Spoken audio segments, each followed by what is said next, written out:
A Conceptual Revolution from Behaviorism to Cognitivism and Embodiment. The Cognitive Revolution refers to a great conceptual transition within primarily psychology and philosophy, which took place gradually over a number of decades in the mid to late 20th century. What this revolution was substantively concerned with was the failure and gradual retreat of behaviorism, which had very rapidly become, from the beginning of the 20th century, the overwhelmingly predominant paradigm in psychology and, to a lesser extent, in the philosophy of mind. The argument I'm going to make here is that behaviorism was a very extreme form of empiricism, influenced by logical positivism in the philosophy of science and fundamentalist reductionism in physics. All these theories radically rejected the notion of mental constructs which are not thoroughly anchored in observable and verifiable entities and processes. This meant that behaviorism systematically tried to eliminate, for example, all the internal mental states posited by folk psychology. Cognitivism reversed this, accepting the reality and causal efficacy of inner mental states. Gardner and Lakoff and Johnson identified two distinct phases of the cognitive revolution. In this first section, I'll give a brief overview of the nature and themes of the two stages and provide more detail later. Phase 1 coincided with and was very much influenced by the development of the digital computer.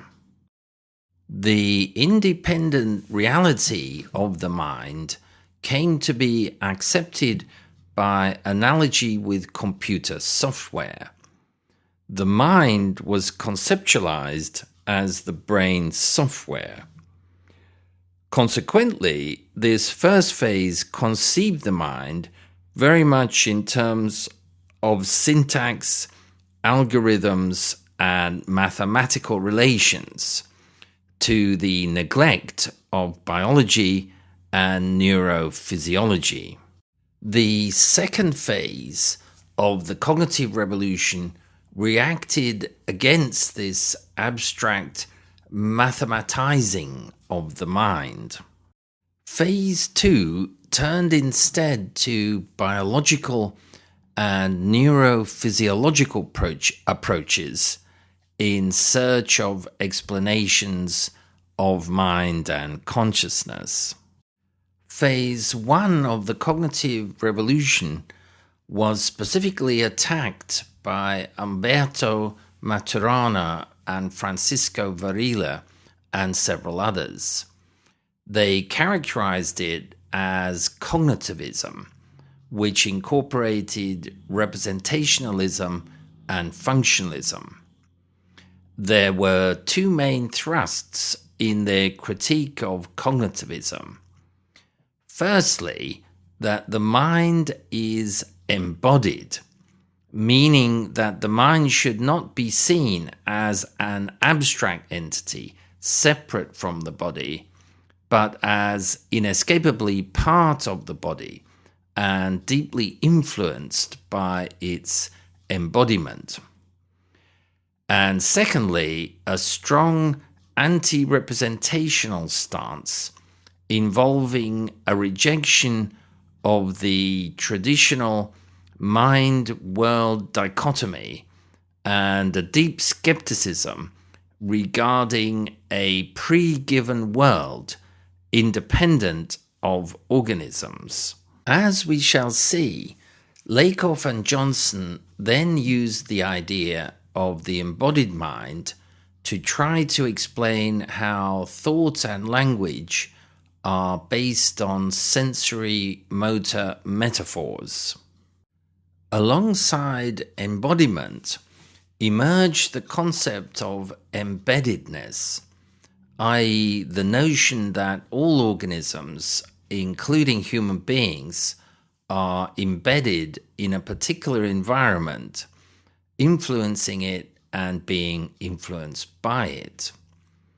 This is the concept of the echo niche, and it is through reactions with this, and possibly a sequence of such niches, that organisms, including the human species, evolved.